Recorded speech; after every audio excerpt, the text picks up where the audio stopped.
Assalamualaikum warahmatullahi wabarakatuh. Waalaikumsalam warahmatullahi wabarakatuh. Bismillahirrahmanirrahim. Alhamdulillahi rabbil alamin. Wal aqibatu lil muttaqin. Wala udwana illa 'alal zalimin. Wassalatu wassalamu ala ashrafil anbiya'i wal mursalin imamil muttaqin sayyidil ghurril muhajjalin wa ala alihi wa ashabihil mujahidin at-tahirin amma ba'du. Saudara-saudara kaum muslimin rahimakumullah. Nabi Musa alaihi salam adalah salah seorang nabi yang termasuk di dalam kelompok ulul azmi, 5 di antara yang terbesar. Beliau mendapat gelar kalimullah, artinya rasul yang pernah diajak dialog langsung oleh Allah subhanahu wa ta'ala. Seperti yang kita maklum bahwa di zaman Nabi Yusuf alaihi salam, beliau membawa serta seluruh keluarganya untuk tinggal di Mesir. Maka berkembang biaklah keturunan Bani Israel di tanah Mesir. Sampai di zaman pemerintahan Ramses II yang merasa khawatir dengan semakin banyaknya keturunan Bani Israel di Mesir akan menghancurkan kekuasaan daripada kerajaannya. Ramses II inilah yang kita kenal sebagai Fir'aun di zaman Nabi Musa alaihi salam. Maka terjadilah kemudian kebijaksanaan yang tidak bijaksana. Orang-orang tua dari Bani Israel dikerjakan secara paksa, membangun bangunan-bangunan mercusuar. Kemudian bayi-bayi dari Bani Israel dibunuh.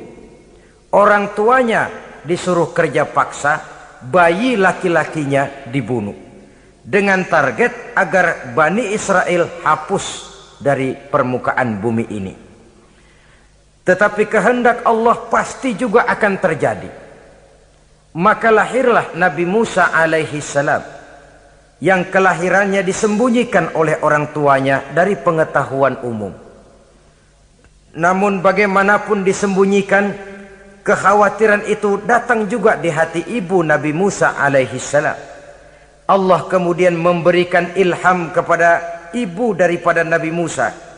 Masukkan anakmu ke dalam satu peti, hanyutkan di sungai Nil. Itu dilakukan oleh ibu Nabi Musa alaihi salam.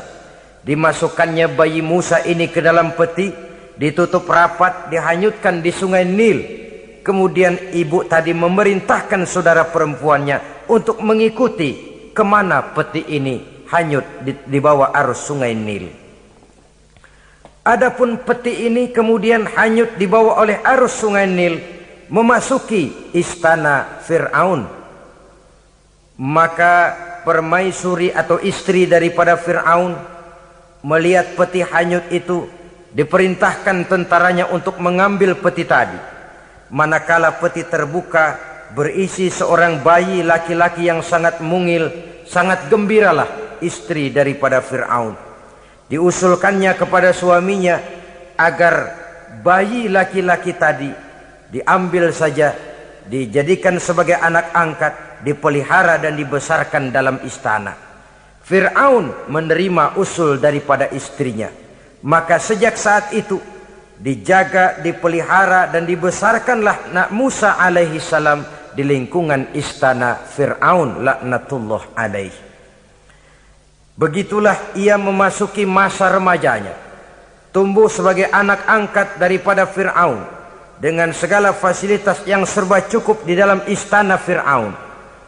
Sampai pada masanya di mana ia kemudian menyadari bahwa ia sebenarnya bukan dari keturunan orang-orang Mesir, tapi berasal dari keturunan Bani Israel. Sehingga satu hari ketika ia keluar dari istana, ia bertemu dengan orang yang sedang bertengkar. Satu dari keturunan Bani Israel, satu lagi dari orang Mesir. Musa membantu orang Israel ini melerai perkelahian, tapi kemudian Nabi Musa memukul orang Mesir tadi, dan memang hebat, sekali pukul mati. Saudara-saudara, tidak sengaja Nabi Musa itu hanya memukul, memberikan peringatan, tapi mati. Ini disembunyikan oleh Nabi Musa, tapi bagaimanapun disembunyikannya, akhirnya toh tahu. Apalagi Fir'aun sejak awal memang sudah mendapat firasat. Jangan-jangan inilah yang banyak diramalkan oleh dukun-dukunku, ahli nujum di istanaku, bahwa akan lahir seorang anak laki-laki dari keturunan Bani Israel yang akan menghancurkan kekuasaanku, memusnahkan kerajaanku. Jangan-jangan ini orangnya. Sejak hari pertama menemukan bayi Musa, Fir'aun sudah punya firasat ke arah itu. Tapi karena kalah oleh desakan istrinya, maka diterimalah Musa untuk dibesarkan di dalam lingkungan istana. Sehingga akhirnya oleh karena perasaan bersalah ini, Nabi Musa melarikan diri. Melarikan diri dari istana Fir'aun setelah nyata-nyata bahwa dia memang keturunan Bani Israel. Melarikan dirilah Nabi Musa alaihi salam keluar dari Mesir menuju negeri Madian. Di dalam pengembaraannya, saudara-saudara, di satu lembah, Nabi Musa ketika itu belum menjadi nabi. Pemuda Musa ketika itu sedang beristirahat. Dari kejauhan dilihatnya orang sedang berdesak-desakan. Rupanya adalah pengembala-pengembala kambing yang akan mengambil air dari dalam sumur. Mereka berdesak-desakan, berebut karena sumur cuma satu, yang ngambil air kelewat banyak. Di antara desakan-desakan orang itu, Nabi Musa melihat dua orang wanita kakak beradik minggir saja, tidak ikut berdesak-desakan. Nabi Musa menghampiri dua wanita tadi. Kamu sedang apa di sini? Kami sebenarnya ingin mengambil air. Kenapa tidak ikut berdesak-desakan? Itulah soalnya. Mereka laki-laki semua, gagah perkasa pula. Kalau kami ikut berdesak-desakan, bagaimana jadinya kami? Biarlah kami mengalah, menunggu sampai mereka selesai semuanya, baru kami akan mengambil air. Mengertilah Nabi Musa bahwa wanita kakak beradik ini demikian halus akhlaknya, gak mau berdesak-desakan sama orang laki. Budi pekertinya sedemikian luhur. Tungguin aja dah, ntar juga beres. Kalau semua udah kan pada minggir, kita nggak pakai berdesak-desakan. Saudara hadirin, menyadari kodrat kewanitaannya, sehingga berdesak-desakan itu saja sudah dianggap bisa mengurangi citranya sebagai wanita. Biar dia ngalah aja, tungguin ntar juga rapi. Bukan malah ikut ngerangsek gitu. Enak nih berdesakan sama orang laki nih, lumayan nih.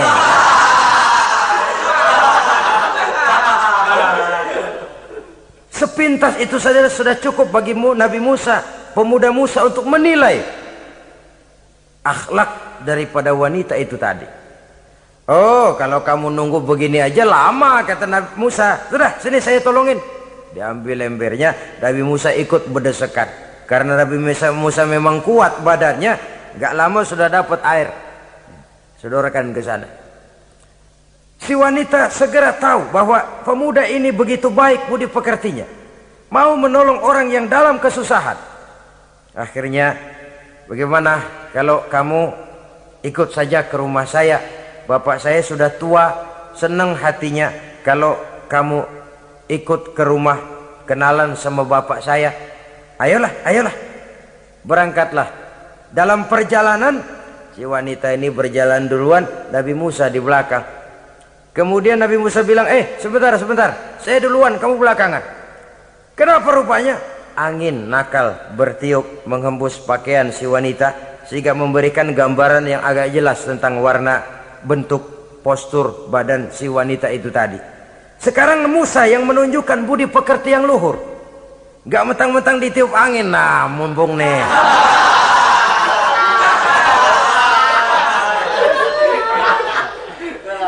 Rezeki nih, kapan lagi nyari yang begini ya? Jadi dua-duanya sudah menunjukkan satu akhlak yang sangat luhur.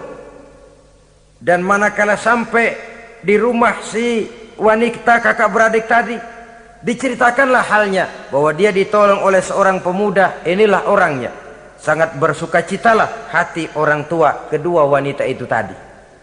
Lalu usul si wanita tadi, Pak, kita kan di sini banyak punya kambing, nggak ada yang bantuin gembala. Bapak sudah tua. Kalau ini orang kita minta tinggal di sini saja, gimana Pak? Ya terserah kamulah. Akhirnya Nabi Musa tinggal di sana. Menurut satu riwayat 8 tahun ikut mengembalakan kambing. Dan orang tua tadi tidak lain adalah Nabi Syuaib alaihi salam, yang pada akhirnya kemudian Nabi Musa dikawinkan dengan wanita itu tadi. Setelah berumah tangga, Nabi Musa ingat kembali bahwa ia sesungguhnya keluar dari Mesir karena menghindarkan diri. Bahwa kaumnya Bani Israel hidup di Mesir itu tertindas di bawah rezim kekuasaan Fir'aun yang zalim. Dikerjakan secara paksa, wanita dipermalukan, bayi-bayi laki-laki dibunuh. Tergerak hatinya. Dia sudah enak, punya mertua bijaksana, punya istri cantik, hidup tenang sebagai pengembala kambing. Tapi nurani kebangsaannya berontak. Saya tidak boleh bersenang-senang sementara bangsa saya ditindas. Saya tidak boleh menari di atas bangkai saudara saya. Saya tidak boleh tersenyum di atas penderitaan saudara-saudara saya. Saudara-saudara saya Bani Israel merintih di bawah penindasan Fir'aun. Saya harus membebaskan mereka. Diceritakanlah hal ini kepada mertuanya. Wah, ya kalau pakai bahasa mertua, saya mau kembali ke Mesir. Untuk apa Musa? Untuk menyelamatkan saudara-saudara saya Bani Israel yang masih dalam cengkraman kezaliman rezim Fir'aun. Saya harus membebaskan mereka. Ya kalau memang itu tekadmu nak, berangkatlah. Bapak mengiringimu dengan doa. Berangkatlah Nabi Musa bersama istrinya. Sampai ketika beliau sedang istirahat di satu lembah, dari kejauhan beliau melihat ada api menyala. Beliau berkata kepada istrinya, kau tunggu di sini. Tidak lama saya akan kembali. Saya akan menghampiri api itu. Berangkat Nabi Musa ke arah api menyala tadi. Makin didekati makin terang sinarnya. Sampai kemudian terdengar suara, ya Musa, inni ana rabbuka fakhla' na'laik. Innaka bil wadil muqaddasi tuwa wa ana akhtartuka fastami' lima yuha. Wahai Musa, akulah Tuhanmu, bukalah terompahmu. Sesungguhnya engkau berada di satu lembah yang disucikan bernama lembah tua. Aku telah memilihmu Musa, dan sekarang dengarlah apa yang diwahyukan kepadamu. Pada saat itulah turun wahyu pertama, dan resmilah sudah Nabi Musa diangkat menjadi Rasul oleh Allah Subhanahu wa ta'ala di satu lembah di Bukit Tursina. Apa wahyu yang pertama turun? Bunyinya, innani anallah la ilaha illa ana fa'budni. Sesungguhnya aku inilah adalah benar-benar Tuhanmu, tidak ada Allah selain daripada aku, maka hendaklah engkau hanya beribadah menyembah kepada aku. Ini umum saudara. Semua Rasul yang diutus Allah, inilah ajaran prinsipnya. Anallah la ilaha illa ana. Akulah Allah Tuhanmu, tidak ada Tuhan lain selain Allah. Semua Rasul membawa ajaran ini. Oleh sebab itu, bukan hanya sekadar percaya kepada Tuhan saja yang penting. Sudahlah, pokoknya kan percaya kepada Tuhan. Iya, Tuhan yang mana?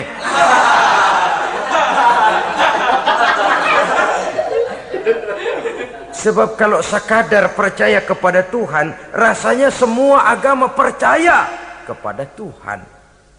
Begitulah orang Hindu percaya kepada Tuhan, tapi Tuhan menurut mereka Trimurti, Wisnu, Siwa, Brahma.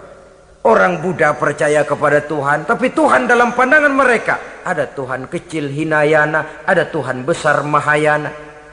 Orang Majusi juga percaya kepada Tuhan, tapi Tuhan dalam pandangan mereka ada Tuhan kebaikan namanya Ahriman, ada Tuhan kejahatan namanya Ahura Mazda.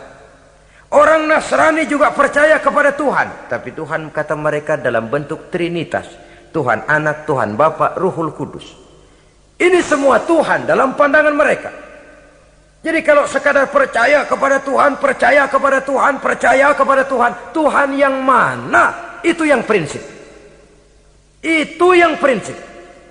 Sebab salah kita dalam mempercayai Tuhan, kita akan terjebak ke dalam penyakit kalau tidak kufur, syirik, dan dua-dua itu bapak moyangnya dosa. Begitu Islam menyelamatkan kita masyarakat manusia. Ya ayyuhan nasu ubudu rabbakumul ladzi khalaqakum.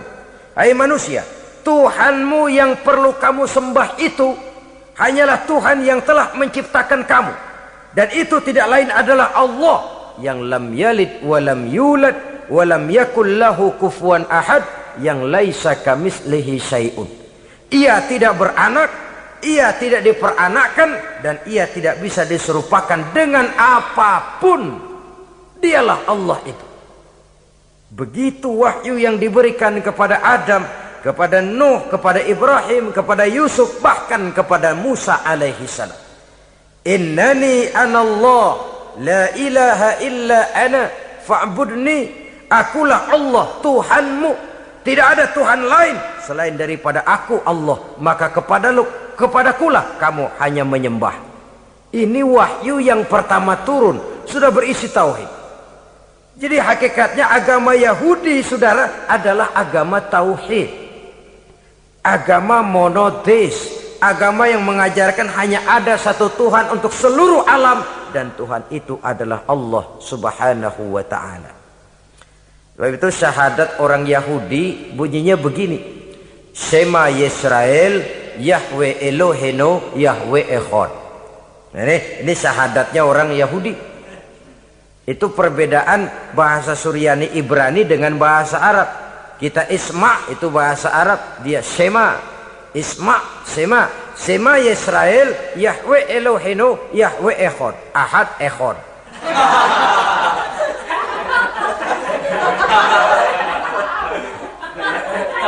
Maksudnya jelas, Shema Yisrael Yahweh Elohenu Yahweh Echad. Dengarlah hai Israel, Tuhan kita ialah Tuhan yang Esa. Yahweh kata mereka, Tuhan kita ialah Tuhan yang Esa. Esa tunggal, tidak beranak, tidak diperanakan. Kalau masih beranak, masih diperanakan, jangan Esa disebut, sebab dia masih berbilang, dan maha suci Allah daripada sifat berbilang. Jadi asas dari seluruh misi yang dibawa oleh Rasul yang 25 itu sama, tauhid inti ajarannya. Setelah tauhid, wa aqimis sholata li dzikri, dan dirikanlah solat untuk mengingat aku. Jadi solat pun diwajibkan kepada Nabi Musa. Cuma teknisnya yang berbeda. Bagaimana solat di zaman Nabi Musa, bagaimana solat di zaman Nabi Sulaiman, bagaimana solat di zaman Nabi Muhammad. Prinsipnya sama, solat. Teknisnya yang berbeda. Di zaman Nabi Sulaiman, konon solat itu tidak pakai ruku, tidak pakai sujud, diri saja. Makanya Nabi Sulaiman itu menurut riwayat meninggalnya dalam posisi berdiri. Artinya apa? Dalam keadaan solat beliau itu. Bukan diri ngejedek kayak kita nungguin bus, bukan.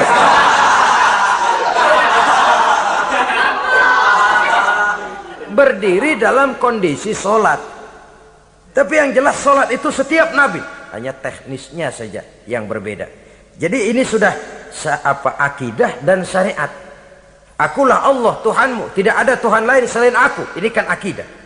Yang kedua, wa aqimis sholata li dzikri, syariat. Dirikan solat untuk mengingat aku. Inna sa'ata atiyatun, sesungguhnya kiamat itu pasti akan datang. Ini juga sudah urusan beriman, percaya kepada yang gaib. Saudara-saudara kaum muslimin rahimakumullah. Setelah mendapat wahyu ini, turunlah perintah Allah kepada Nabi Musa. Apa kata Allah? Izhab ila fir'auna innahu tagha. Sekarang Musa, berangkatlah kamu menuju Fir'aun. Ia telah melampaui batas. Berangkatlah kamu ke sana Musa, hadapi Fir'aun, sampaikan dakwah ini. Ia telah melampaui batas. Innahu tagha. Ia telah berlebih-lebihan. Nah, saudara-saudara, jadi dua fungsi sudah. Kalau pada mulanya Nabi Musa berniat kembali ke Mesir hanya untuk membebaskan kaumnya Bani Israel, sekarang malah bertambah. Tidak hanya sekedar itu, malah lebih utama adalah menyampaikan risalah, menyampaikan misi kerasulannya, menyadarkan Fir'aun, menegakkan tauhid, mengembangkan syariat. Bertambahlah tugas Nabi Musa sebagai pejuang bangsa, juga sebagai mujahid, pejuang agama. Pada mulanya sebagai pejuang bangsa tuh. Artinya Nabi Musa ini kembali kepada Fir'aun di Mesir, tujuannya tadi kan cuma untuk membebaskan Bani Israel kaumnya. Ini pejuang bangsa. Tapi di tengah jalan ia mendapat wahyu. Berangkat kau kepada Fir'aun, innahu tagha, ia telah melampaui batas. Sadarkan dirinya, canangkan tauhid, sampaikan syariat. Bertambahlah tugasnya. Lebih daripada sekedar pejuang bangsa, ia juga pejuang agama, pejuang tauhid. Dwi fungsi. Kadang-kadang ada pejuang agama tapi tidak pejuang bangsa. Kadang-kadang ada pejuang bangsa tapi tidak pejuang agama. Nah, saudara-saudara kaum muslimin rahimakumullah, idealnya ya kedua-duanya. Ya pejuang agama, ya pejuang bangsa juga. Mendapat tugas seperti ini, apa permohonan Nabi Musa alaihi salam? Beliau berkata, qala rabbi shrah li sadri wa yassir li amri wahlul 'uqdatam min lisani yafqahu qawli waj'al li waziran min ahli Haruna akhi usdud biha uzri. Ini permohonan Nabi Musa ketika dilantik menjadi rasul, diberikan tugas, berangkat kau ke Mesir, sampaikan risalah ini kepada Fir'aun karena ia telah melampaui batas. Apa permohonan Nabi Musa? Rabbi syrah li sadri, ya Allah lapangkan hati saya. Wa yassir li amri, mudahkan urusan saya. Wahlul 'uqdatam min lisani, buka kebekuan lidah saya. Yafqahu qawli, sehingga mereka mengerti apa yang akan saya bicarakan. Ini kondisi dasar. Memulai satu perjuangan dengan persiapan dasar. Apa permohonan pertama? Isyrah li sadri, lapangkan jiwa saya. Menghadapi musuh dengan jiwa yang lapang itu penting. So, kalau kita menghadapi musuh dengan jiwa yang sempit, kita sudah kalah sebelum perang. Menghadapi musuh dengan jiwa yang lapang, artinya masih berharap kalau dia mau mengikuti ajaran ini. Jadi pada tahap pertama itu datang bukan sebagai orang yang mau membasmi, tapi sebagai orang yang mau menyelamatkan. Ini perlu jiwa yang lapang. Sebab dakwah Nabi Musa itu kan pertama menyadarkan Fir'aun dulu. Nanti akan kita lihat setelah disadarkan dengan kata-kata, tidak kena juga dengan bukti berupa mukjizat. Masih bandel juga. Musa mohon supaya dikirim bencana. Masih nggak mempan juga, habis dah urusan. Jadi ada tahapan sesuai dengan kemungkinan Fir'aun bisa menerima. Sama juga bayi itu kan kalau baru lahir ke dunia, brol kasih susu emaknya dulu. Gedean dikit bubur, gedean lagi nasi ulek dah. Udah gede betul nasi. Udah gede banget, jengkol jijelin.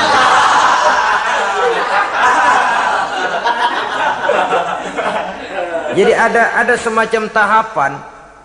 Kalau begitu lahir dikasih jengkol kan habis. Peringatan dulu. Setelah peringatan, bukti berupa mukjizat. Dihadapkan dengan sihir, menang mukjizat.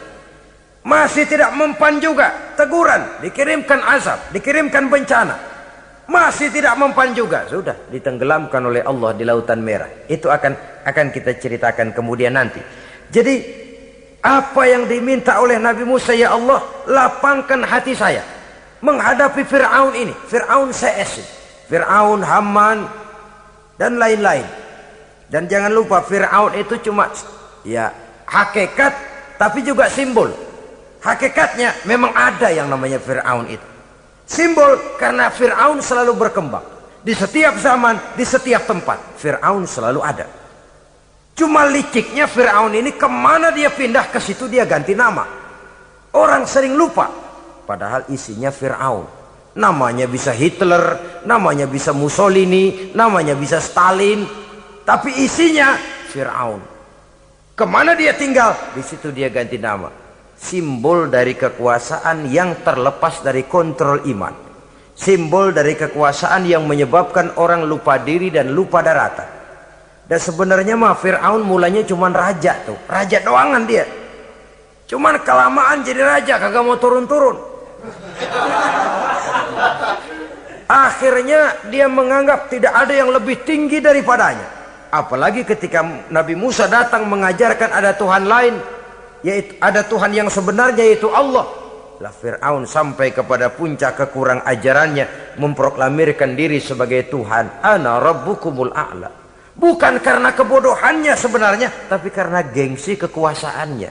Nah ini, gengsi kekuasaan ini sering menyebabkan orang overacting. Fir'aun bukan bodoh, bukan. Fir'aun bukan tidak tahu kalau Musa itu benar, tahu. Fir'aun bukan tidak ngerti kalau itu mukjizat, sihir kalah, tahu. Tapi gengsi kekuasaan. Gua kan raja, masa di depan rakyat tunduk sama Musa? Gengsi dong.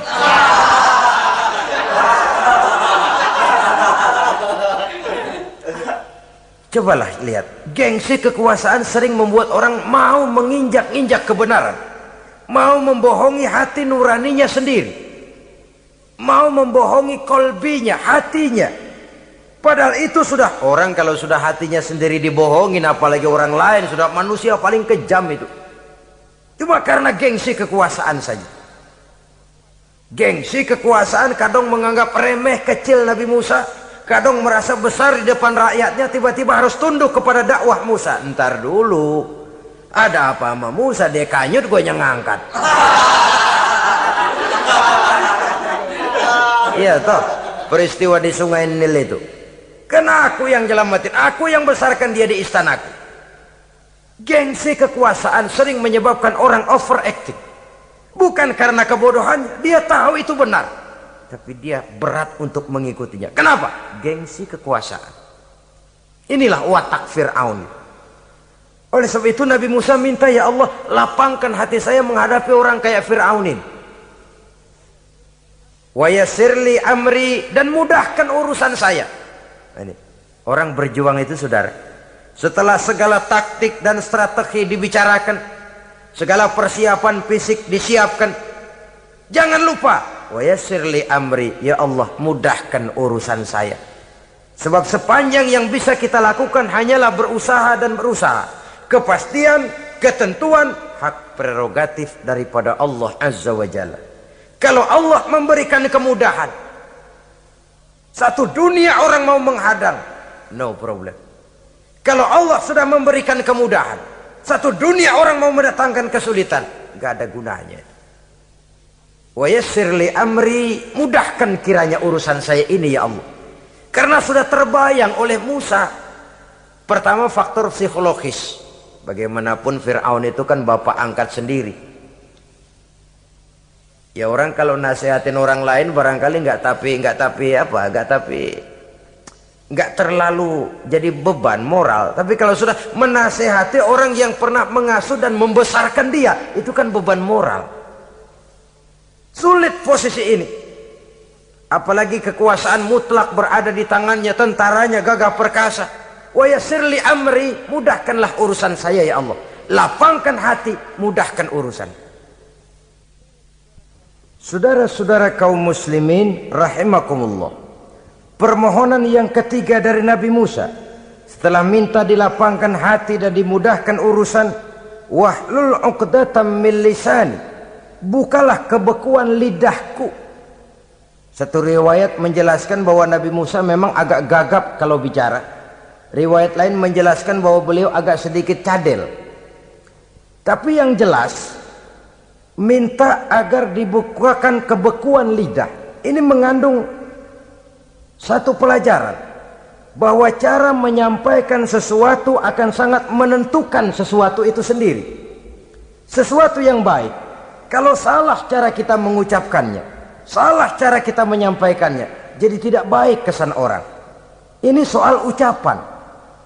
Soal hati itu Allah saja yang tahu. Tapi kan orang sebelum tahu hati ini, omongan yang didengar, tingkah laku yang dilihat. Maka ini yang diminta oleh Nabi Musa alaihissalam. Misi risalah ini berat. Menyampaikan pesan ilahi ini tidak ringan. Kalau salah saja ngomong, akan timbul kesalahpengertian. Oleh sebab itu, wahlul 'uqdatam min lisani, bukalah kebekuan lidah saya ini, supaya lancar bicara untuk menyampaikan yang hak, menghancurkan yang batil. Cara kita menyuguhkan sesuatu sangat menentukan sesuatu itu sendiri. Saudara datang ke rumah saya, yang saya suguhkan cuma segelas teh pahit dan singkong goreng, tapi kalau dengan kata-kata yang menyentuh, enak didengar telinga, nggak berasa tuh singkong goreng. Sebaliknya yang disuguhkan makanan mahal, mewah, lezat, caranya kasar, omongannya nggak enak didengar. Maka anda sikat abisin deh, gue tau lu lapar, abisin deh.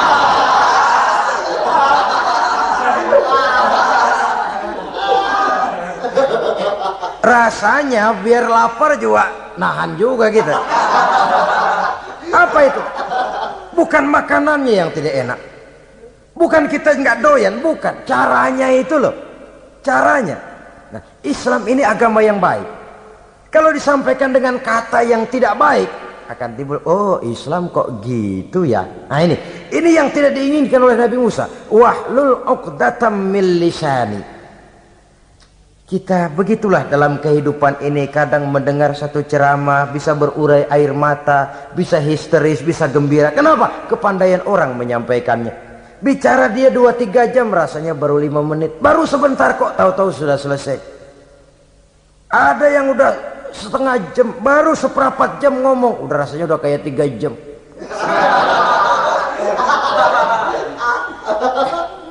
Kita udah berbisikkan, udah dah.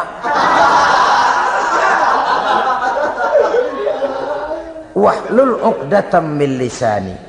Targetnya apa? Yafqahu qauli, agar mereka memahami. Tentu lawannya agar mereka tidak salah mengerti, agar mereka tidak salah paham. Sebab kalau misi ini diterima dengan salah paham, dakwah tidak nyambung. Maka ini doa banyak dibaca, diamalkan oleh orang-orang mimbar yang sering pidato. Lapang hati melihat kerumunan orang banyak, tapi nggak dak-dikduk, nggak kena demam mimbar. Udara dingin tapi keringat, baju basah. Saudara hadirin yang saya hormati, lalu permohonan yang selanjutnya daripada Nabi Musa alaihissalam, waj'al li waziran min ahli, dan jadikanlah bagiku seorang pembantu dari keluargaku. Siapa? Harun akhi, dia tidak lain adalah saudaraku Harun. Usdud biha uzri, akan saya limpahkan kepadanya segala beban-beban yang saya derita. Artinya orang berjuang perlu teman, nggak bisa sendirian. Nggak, bagaimanapun hebatnya kita tetap memerlukan bantuan daripada orang lain. Sendiri memang lebih baik daripada berteman orang jahat. Tapi berdua lebih baik daripada sendiri. Bertiga lebih baik daripada berdua. Makin banyak, makin baik. Untuk satu persoalan yang besar, memerlukan kebersamaan. Begitulah Nabi Musa memberikan contoh. Saya tidak bisa berjuang sendiri. Saya minta dibantu oleh saudara saya Harun. Jadikan dia pembantu saya. Tempat saya membagi suka dan duka dalam perjuangan ini. Tempat saya bercerita, tempat saya mengeluh, tempat saya melarikan persoalan. Sebab beban hati itu akan berkurang kalau kita ada tempat kita bercerita. Nah, saudara-saudara, berangkatlah Nabi Musa ke Mesir, Kemudian mulai menyampaikan dakwahnya kepada Fir'aun laknatullah alaih. Fir'aun mendengar Musa datang kembali. Kemudian terjadilah forum dakwah itu. Apa kata Fir'aun? Musa, kamu kemana saja? Saya pergi ke Madian. Apa yang kamu lakukan? Begini, begitu. Kamu melarikan diri? Pada mulanya iya. Dan sekarang apa maksud kamu datang kembali ke Mesir? Semula saya ingin membebaskan kaum saya Bani Israel. Lalu saya kemudian menerima wahyu dari Allah. Ditugaskan, diperintahkan langsung oleh Allah Sang Maha Komandan untuk datang menemui Tuhan, menyadarkan Tuhan dari kesesatan selama ini. Siapa Allah itu Musa? Allah adalah Tuhan saya dan Tuhan juga dan Tuhan seluruh alam ini. Baru nih Musa, saya baru dengar nih ada yang begini nih. Tuhanlah pakai nggak kelihatan, Tuhanlah cuma satu, yang Tuhannya banyak aja masih kelaparan.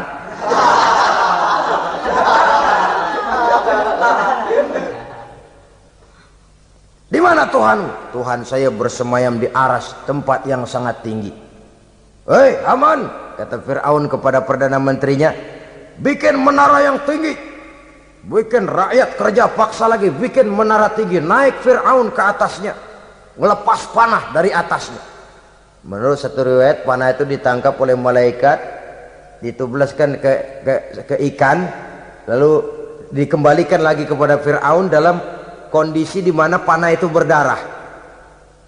Dia tangkap lagi oleh Fir'aun, turun ke bawah, pidato di depan rakyatnya. Nih liatin, Tuhan Musa udah saya panah nih. Mati.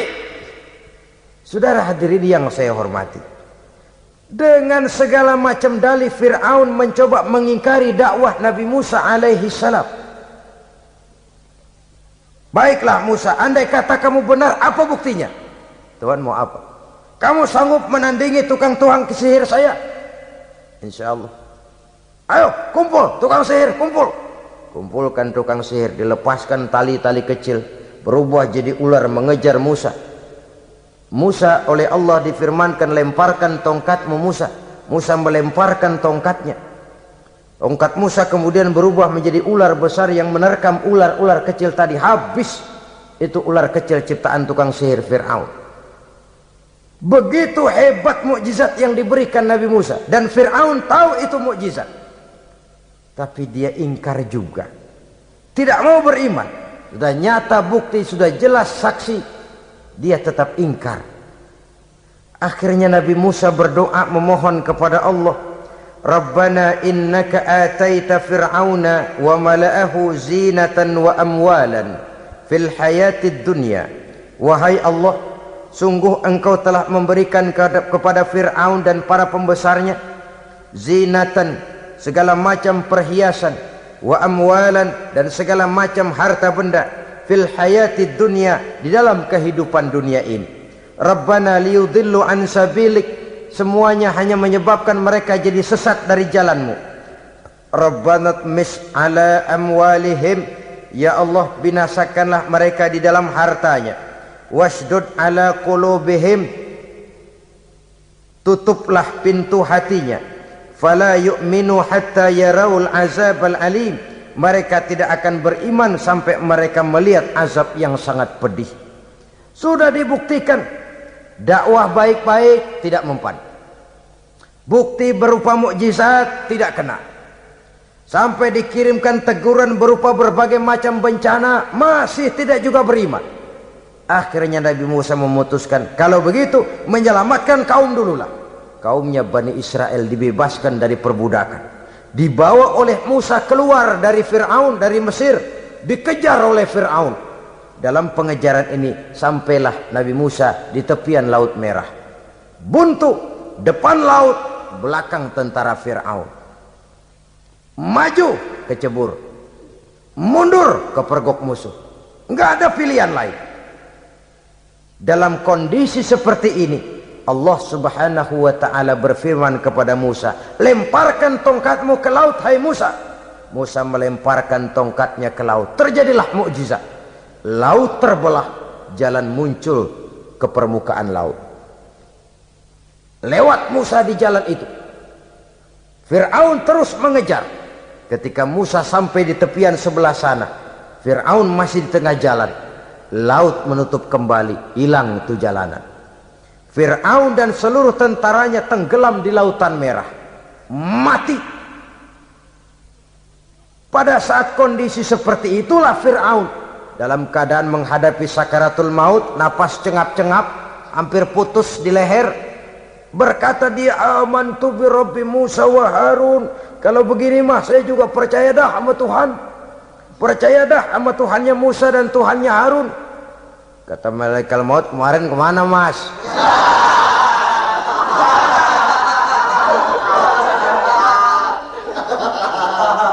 Sudah gini hari baru mau percaya, terlambat. Terlambat.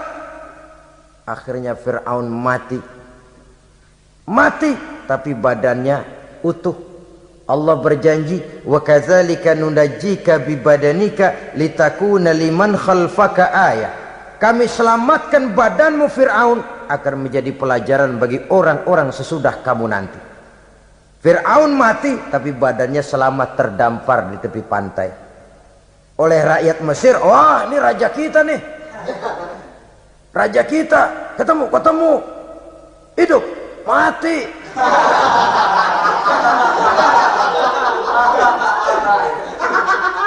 Kemudian sesuai dengan tradisi raja waktu itu, dimumilah badannya, diawetkan. Sehingga sampai sekarang jenazah atau jasad daripada Fir'aun ini masih tersimpan dengan baik di museum negara di Mesir itu. Saudara-saudara kaum muslimin rahimakumullah. Jadi satu hal yang bisa kita ambil pelajaran daripada riwayat perjalanan dakwah Nabi Musa ini, bahwa dakwah menyampaikan risalah memang bukan jalan lurus dan licin bertabur bunga di kanan kirinya. Dakwah menyampaikan pesan agama, jalannya berliku, berbelok, menanjak, menurun, banyak onak dan duri di sekelilingnya. Yang paling makan hati adalah apabila sudah berdakwah kepada penguasa yang zalim, seperti halnya Fir'aun ini. Bagaimanapun ia punya kekuasaan, ia punya tentara, ia bisa menghitamkan yang putih, ia bisa memutihkan yang hitam. Kalau bukan iman yang jadi landasan moral dalam perjuangan, orang mudah frustasi. Kalau berdakwah kepada rakyat kecil, resiko kurang.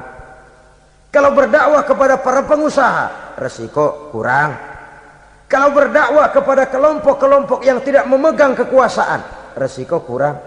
Tapi kalau sudah kelompok memegang kekuasaan, yang tersinggung gengsi kekuasaannya, disitulah resikonya sedemikian besar. Ini yang dihadapi oleh Nabi Musa alaihi salam. Tapi yang dijalaninya dengan tabah, dengan tekun. Karena kebenaran memang bisa ditekan, tapi satu hal yang jelas, kebenaran sama sekali tidak akan bisa dikalahkan. Buat sementara dia bisa ditekan, tapi lambat atau cepat dia pasti akan muncul ke permukaan, dan kebenaran jugalah yang akan tampil sebagai pemenang. Sebenarnya kurang apa Fir'aun? Kekuasaan mutlak berada di tangannya. Seluruh menteri-menterinya adalah pendukungnya belaka. Rakyat dipaksa untuk takut dan taat kepadanya. Dia adalah kekuasaan tunggal di Mesir. Sementara kaum Bani Israel berada di bawah penjajahannya, penindasannya, kesewenang-wenangannya. Dan bahkan ketika Nabi Musa sudah menyampaikan dakwahnya, Fir'aun malah sempat mengungkap jasa. Musa, kamu kok sekarang bisa begitu? Enggak ingat ya dulu kamu hanyut di sungai Nil, istri saya kan yang angkat, saya yang besarkan di istana saya. Kok sekarang kamu bisa ngelawan saya sih? Ini biasa. Apa jawab Nabi Musa? Kenikmatan yang kau berikan kepada saya belum seberapa ketimbang penghinaanmu kepada kaum saya Bani Israel. Jangan kau menyangka Fir'aun, kalau saya kau bikin senang, saya lalu akan mau mengkhianati bangsa saya sendiri. Tidak. Sama sekali kesenangan yang kau berikan kepada saya tidak akan menutup mata saya dari kondisi yang dihadapi oleh kaum saya, oleh umat saya. Mereka tersiksa, mereka menderita, mereka merana. Haruskah saya lupakan mereka cuma karena saya sudah tinggal di istanamu, engkau yang membesarkan? Padahal kau pun membesarkan saya bukan karena kemauanmu. Desakan daripada istrimu. Jangan ngitung-ngitung jasa Fir'aun. Andai katamu jasamu ada kepada saya, belum seberapa ketimbang penghinaanmu kepada bangsa saya Bani Israel. Di situ Nabi Musa menunjukkan sifat nasionalisme yang sangat tinggi, rasa nasionalisme yang sangat mendalam. Kadang-kadang kan orang ya seperti di zaman penjajahan Belanda, karena diangkat jadi tuan tanah, bangsanya sendiri diinjak-injak. Karena diangkat jadi centeng dikit dah, kumis mbaplang dah, bukan main. Bangsanya sendiri diinjak-injak. Fir'aun mengingatkan ini. Kalau cara kita, lo gede di sini, makan di sini, segala macam di sini dah. Masa lupa kacang sama kulitnya?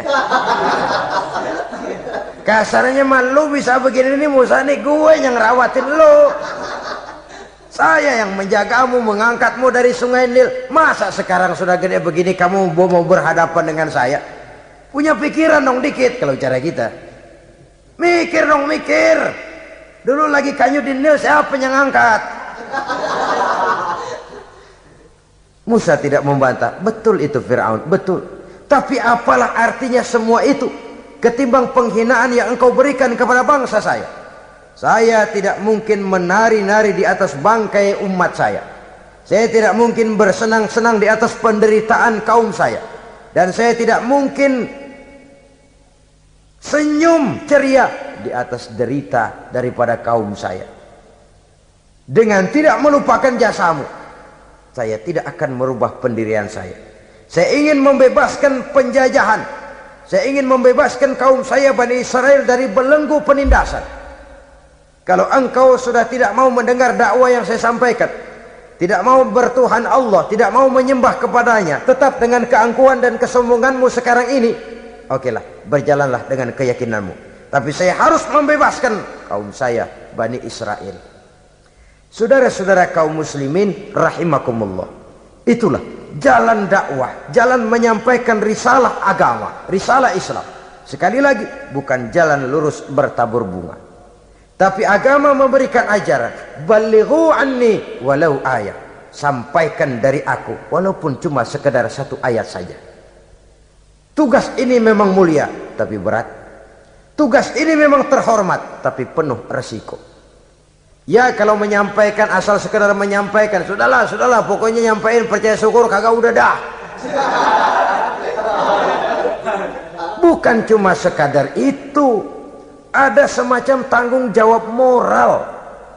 Maka kondisi dasar yang dilakukan oleh Nabi Musa, permohonan yang tadi itu, ya Allah lapangkan hati saya. Jalan ini penuh onak dan duri, berliku, menanjak, menurun. Banyak halangan, tentangan, rintangan, dan fitnahan. Kemudian mudahkan urusan saya. Menentang kekuasaan Fir'aun bukan perkara ringan.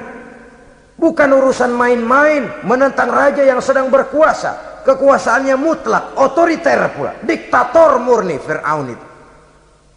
Mudahkan urusan saya menghadapi jalan ini ya Allah. Karena tidak mungkin menurut otak. Mana bisa kata kebiasaan, impossible kata rasio. Kalau Allah mau memudahkan, semua jalan akan terbuka dengan mudah. Tapi kalau Allah yang mempersulit, bagaimanapun matangnya perhitungan strategi, taktik, rencana, program, planning, kalau Allah mempersulit, jalan itu akan jadi buntu jadinya. Oleh sebab itu maka persiapan zahir harus diimbangi dengan persiapan batin. Untuk menegakkan sesuatu yang hak, menghancurkan sesuatu yang batil, sebagaimana yang dilakukan oleh Nabi Musa alaihi salam ini. Dan segala macam tantangan dihadapi oleh Nabi Musa.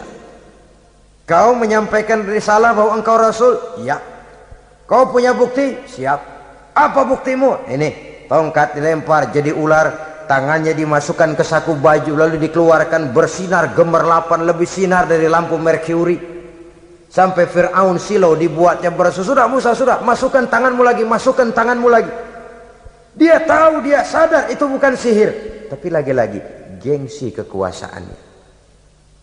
Sehingga pantas kalau Nabi pernah bersabda, afdalul jihad kalimatu haqqin inda imamin jair.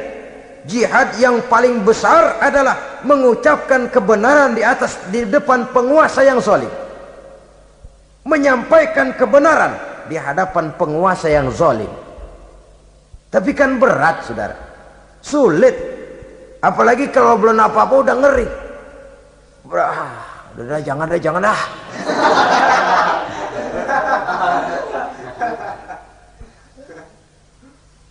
Itu sebabnya Ishrah li sadri, lapangkan hati saya. Saya tidak punya kepentingan apa-apa kecuali menyampaikan kebenaran. Kalau sudah ada kepentingan pribadi, itu yang sering jadi handicap. Itu yang sering jadi jurang pemisah antara kita dengan orang yang akan kita sampaikan kebenaran tadi.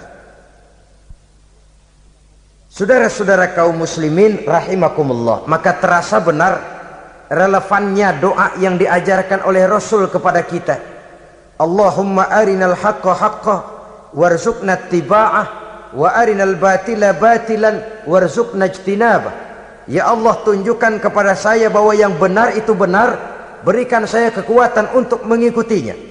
Ya Allah, tunjukkan kepada saya bahwa yang salah itu salah, berikan saya kekuatan menghindarinya. Kenapa? Orang sering tahu bahwa itu benar, tapi tidak berdaya mengikutinya. Seperti Fir'aun tahu bahwa Musa itu benar. Abu Jahal, Abu Lahab juga tahu bahwa Nabi Muhammad itu benar. Abrahat juga tahu bahwa Nabi Ibrahim itu benar. Namrus juga tahu Ibrahim itu benar. Tapi mereka tidak berdaya mengikuti kebenaran karena gengsi kekuasaannya. Kadang kita tahu bahwa itu salah itu. Tapi karena dilakukan oleh orang yang punya kekuasaan, kita lalu tidak berdaya menghindarinya, malah terjebak ikut-ikutan salah, lalu menghibur-hibur diri. Sudahlah, tak ada gading yang tak retak. Bukankah dengan demikian kita sudah melegimitir kesalahan? Tahu bahwa itu benar dan mampu mengikutinya, itu nikmat. Tapi tahu itu benar namun tidak berdaya mengikutinya, itu mendatangkan siksaan batin. Tahu itu salah dan mampu menegur, itu nikmat. Tahu bahwa itu salah tapi larut ikut salah, nimbrung dalam kesalahan, itu mendatangkan tekanan batin. Jadi tahu kebenaran itu penting, tapi terketuk hati mengikuti kebenaran itu jauh lebih penting. Semua kita tahu Islam itu benar, tapi semua yang tahu Islam itu benar maukah mengikuti ajaran Islam? Tidak. Semua orang tahu kalau judi itu batil. Hatta penjudi yang paling kakap pun mesti tahu kalau itu batil, itu tidak baik. Tapi dia tidak berdaya untuk menghindarkannya, terjebak ke dalam penyakit itu tadi. Oleh sebab itu, saudara-saudara kaum muslimin yang saya cintai, tidak ada satu ucapan yang lebih baik. Dalam istilah Quran itu Allah menjelaskan, wa man ahsanu qawlan mimman da'a ila Allah wa amila salihan wa qala innani minal muslimin. Ucapan siapakah yang lebih baik dalam hidup ini selain daripada mimman da'a ila Allah, selain daripada ucapan orang-orang yang menyeru ke jalan Allah, orang-orang yang menyadarkan kepada agama. Ini jalan Allah, mari ikuti. Itu jalan setan, mari tinggalkan. Wa amila salihan, tidak cukup sekedar berdakwah mengajak orang ke jalan Allah, dia juga beramal soleh. Dia bangun rumah sakit, dia bangun madrasah, dia bangun masjid, dia makmurkan majelis taklim, dia santuni yatim piatu. Wa qala innani minal muslimin, seraya berkata, saya termasuk orang yang berserah diri kepada Allah.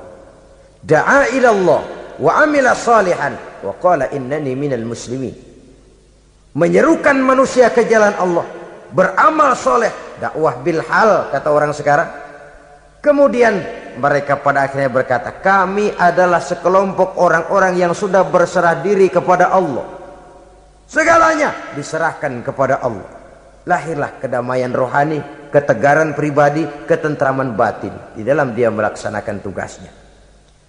Kalau tidak, maka nanti ya tuh orang kan gua ajak baik-baik nyuruh sembahyang, ngapa gua dimusuhin? dipikirin, kurus dah. Ampek gaya dah. Maka nanti soal orang mau beriman atau tidak itu bukan urusan kita. Tugas kita hanya sekedar penyampai. Tugas Rasul hanya sekedar penyampai.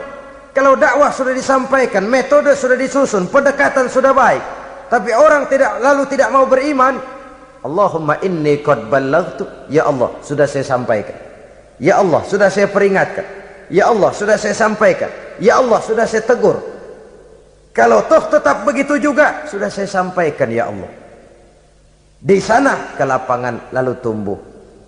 Jadi dengan kata lain, kita hanya berusaha, hidayah adalah di tangan Allah.